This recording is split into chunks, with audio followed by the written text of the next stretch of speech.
Hi, this is our amputee rehab case. We are going to be rehabbing a 55-year-old male who has a right transtibial amputation. He lost his leg to type 2 diabetes and peripheral vascular disease. He is a painter, a self-employed painter and decorator. He lives in a house with stairs, and he enjoys walking his dog and watching football. Therefore, we are going to be using all of this information to plan our rehab around his daily life. Currently, he is mobilizing with a rollator frame. However, after walking for 2 weeks with his prosthetic leg, he developed a blister. Therefore, for now, he is actually not using his prosthetic leg. From this, we can derive a couple of problems. One of them, the biggest and most important one at the moment, is the blister that's on the stump. Blisters around take 3 to 7 days to heal. So for the first 2 weeks, we will not be using the prosthetic, instead focusing on strengthening and keeping range of movement. Of course, we then need to re-educate his gait, make sure that he can walk properly for extended periods of time, considering he's going to be painting around and decorating. So we need to be able to get him to move around. He also wants to walk his dog, so he needs to be able to walk for extended periods of time. He also has decreased function because of this, and he wants to be able to go back to work as soon as possible, so we need to get him back up to normal functional levels. And of course, because he has not been mobilizing recently, he is at risk of losing his range of movement and his strength, which at the moment is at full for both of them. We have decided on 3 goals. First is to be able to walk independently. Second one is actually going up stairs and ladders, considering his living situation and his job. And thirdly is just going back to work. Okay, so there's some other things to consider with this patient. So we've got to educate him from very early days on his amputation. So, for example, we know that he lost his leg to type 2 diabetes, and also that he has peripheral vascular disease. And because of the type 2 diabetes, his stump's very prone to blisters. So we need to be educating him on that and how to avoid blisters. So, for example, like regularly massaging the stump. And we need to educate him on keeping an eye on his other leg, because obviously that's prone as well to maybe being lost because of the diabetes. So we want to keep his other leg, and we need to make sure he's educated on wearing the prosthetic itself. So how to build it up gradually. So wearing it for 1 hour every day for a week, and then building that up to 2 hours and 3 hours, etc. All right, we will show you the exercises now and give you short explanations and reasonings for why we are doing it. All right, Cerys, I'm going to just stretch your leg. Do you mind if I touch your leg? Thank you. All right, just gonna put my hand under here, stabilize your pelvis, and I'm just going to bring your leg back. Is that okay? Tell me if you feel any pain. Hold it there for 10 seconds.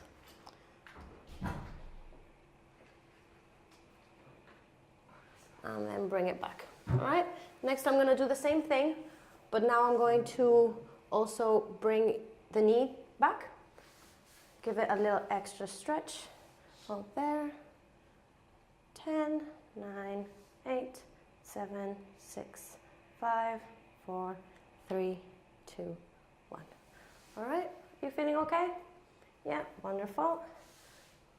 All right, Cerys, so the next exercise we're going to do is we're going to try and strengthen your legs. So if you ever feel wobbly, just let me know and I'll catch you. What I want you to do is just put weight through your hands and then come up on your toes and then come back down. Okay. All right, we're going to do this around 10 times, and if it feels too easy, we can do 20. Okay. All right, let me see. Oh, okay, so stop right there. If you don't mind going up slower all the way to the top and then coming back down. Let me see. Yes, much better. All right, go do another one. Very good. How's that feeling? Yeah. You feel stable? Yeah. Perfect. All right, Cerys, last exercise. Now that you have your prosthetic on, we're going to be working on your leg strength. So what I want you to do is grab onto the chair like you're doing and bring one leg up and then slowly bring it back down, and then you'll do the same with the other leg. All right? Okay. Let me have a look. Bring it up. Perfect. And then do the other leg. Yep, all right. So I know you're a little apprehensive about putting weight through that leg, but I'm really gonna need you to try and push through. So when you're bringing this leg up, I'll stabilize you here, make sure you're okay. Bring that leg up slowly and then look up as well. Chest, perfect, and then bring it back down. Very good. All right, now let me see you do it again. Other leg, up, perfect. All right, much better. And up, very good. So now we're gonna do some upper limbs. So grab this. Let me see if that's okay. Is that weight all right? Yeah. Yeah, perfect. Grab the other side. What I would like you to do is drop your hands to both of your sides and then bring it all the way up to your chest, right? We'll do 10 on each side. Okay. All right, how about go? Okay. That's looking good. Remember to drop your arm all the way to the side. Get as much movement as you can. Perfect. And then come back up. You're going slower as well. That's perfect. All right, so a quick explanation and reasoning of what we've been doing. For the first 2 weeks, we will actually not use the prosthetic because of the blister, and that takes 3 to 7 days to heal. So the first 2 weeks will be using a quadricep stretch as the first exercise to maintain length in his affected side so that he can actually step through while he's walking.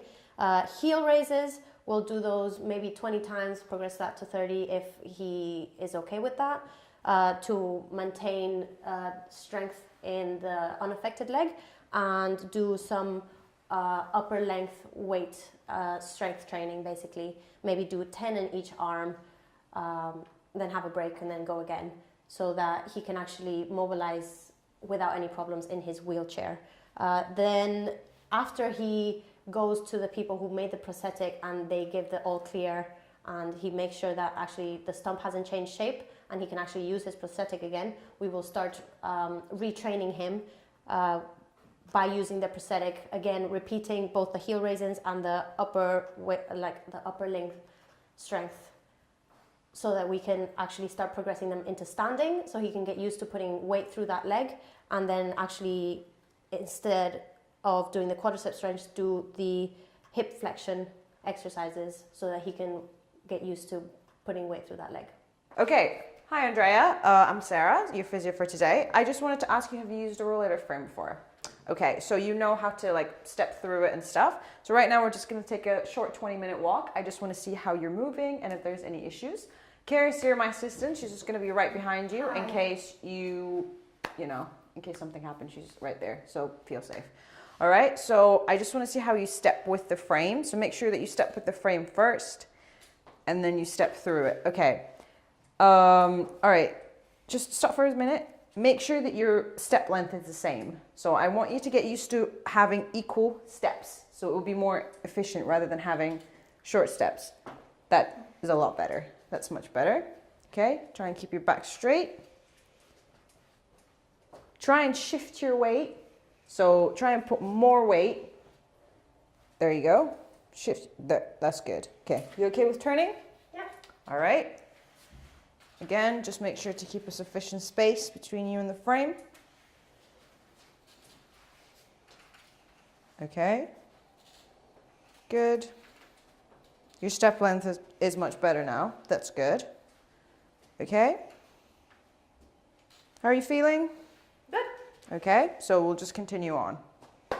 Okay, Andrea, so right now we're gonna try to do something called squats, but they're in the chair. So basically what I need you to do is that you're gonna slowly stand up from your chair, and what you're gonna do is that you're gonna go sit down slowly and try and get back up.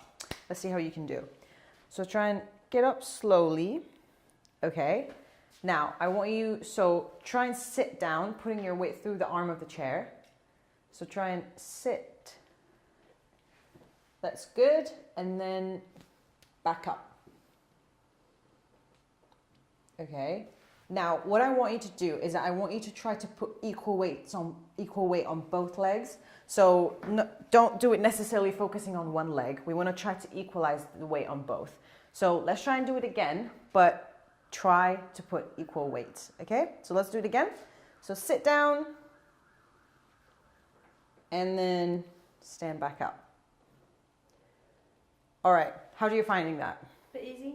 A bit easy. Okay, so we can try and do it with no hands, and if that's too hard, we can put one hand.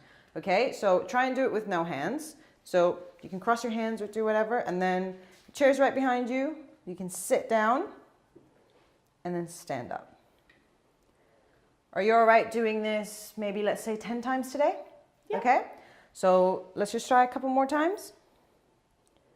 Just remember to shift your weight. So remember to make sure that there's, sorry, not shifts, keep both legs with equal weights, all right? Good. Okay, so right now we're just gonna do ball and catch. So what I need you to do is just see where the ball's going and try to catch it. It depends on your reaction time, so let me know if you're finding any difficulties on doing it, okay? So catch, good, catch, good, up, good, very good movements. Okay, I forgot to say that Cerys here might help me, my assistant, she might help me, you know, throw some. So Cerys, try and throw it up to her. Good. Try and make it a little bit faster, Andrea. Come on. Good. Back to Sara. Okay.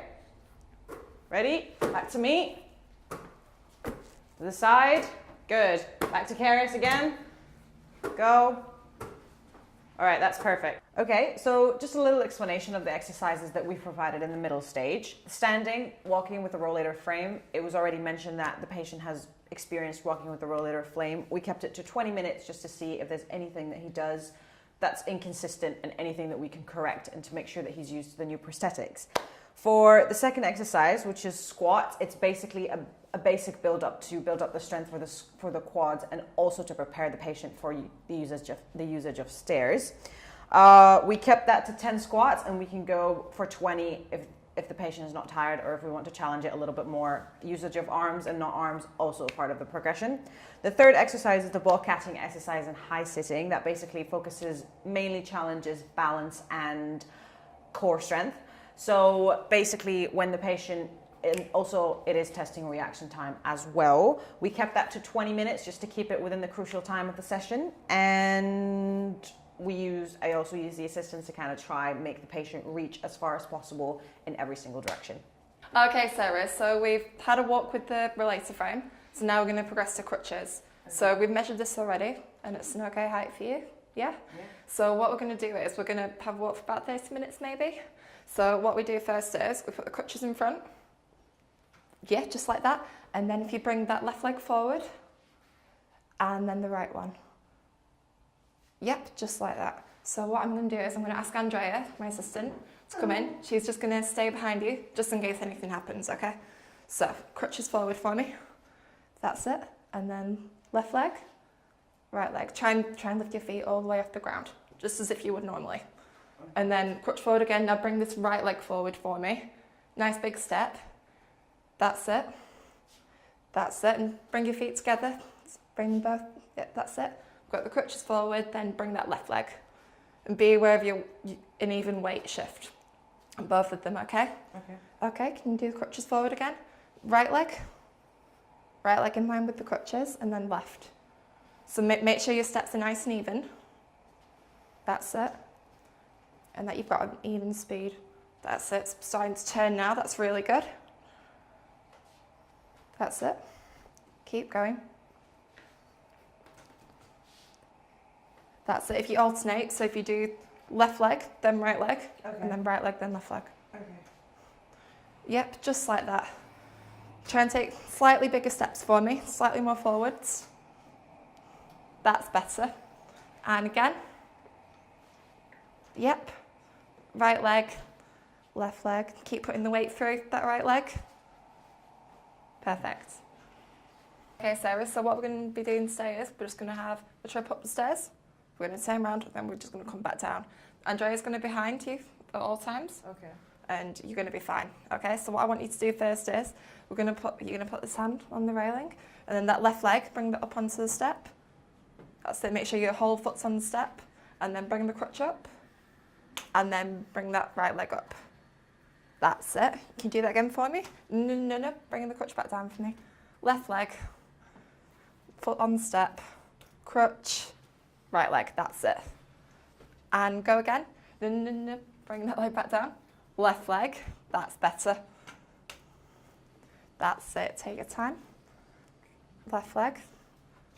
Perfect.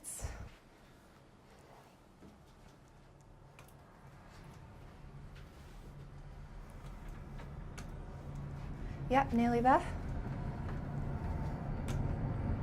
So Sarah, on the way back down, I want you to put the crutch down onto the step first, then bring that right leg down. That's it, and then that left leg. Make sure both feet are flat on the step. No. Bring them both back up. Crutch first. Right leg and left leg. Very good job. Crutch, right leg and left leg. That's it, keep going. That's it. Nearly there. Make sure both feet are fully on the step. What we're going to do today is I'm going to teach you how to get back into the chair in the event that you fell. So what I want to do is just teach you that the floor isn't a scary place to be and that you can get back into the chair. Is that okay? Okay. So what I want you to do first is just lean forwards and just pop your hands on the chair for me. And then what I want you to do is to just lower them down onto here. And then I want you to start lowering your legs down, so you're kneeling down. Just like that. Yep, and then bring this leg back. That's it. Do you feel okay? Yeah. And then I want you to start just crawling backwards a little bit for me. Just like that. And then can you put your hands on the floor? That's it. And then keep crawling backwards. Yep. Yep, that's great. And then what I want you to do is, so you're going to turn your body towards me, so you're going to bring these knees towards me. That's it. Put the weight through your arms. And then what you're going to do is, you're going to lower your entire body down. That's it. Move those arms for me. Perfect. And then bring this one around. And then lie down, like completely down. There you go. So now we're going to get back up.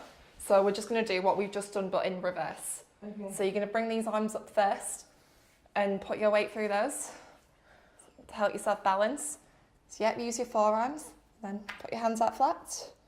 And then can you use your hands to push up? Yeah. Yep. Perfect. And then get those knees back in position. And then we're just going to crawl towards the chair. Yep, that's it. Can you get any more forwards? Yeah. Yeah, lovely. Then both hands on the chair. And then bring those knees forwards a bit more. And do you think you can use your hands and try and have a stand up? Yeah. That's it. That's it. And then bring your hands up here. Straighten your back. And then come into standing. Okay, so now that our patient's clinical goals are being achieved in the early and the middle stage of the rehab, our late stage of rehab is focusing on functionality. So now our patient's got like a good muscle strength, muscle length, etc. We can focus on his long-term goals, such as walking with crutches and getting back to work and then using the stairs. So for example, walking with crutches, that's a progression from using the relator frame. It's more practical, especially to use outside as well. And in the middle stage, we were only walking for about 20 minutes at a time. But in the late stage, we've built this up to 30 minutes. So this will increase the patient's exercise tolerance as well. Getting up and getting into the chair, that's really useful because it educates patients what to do in the event of a fall.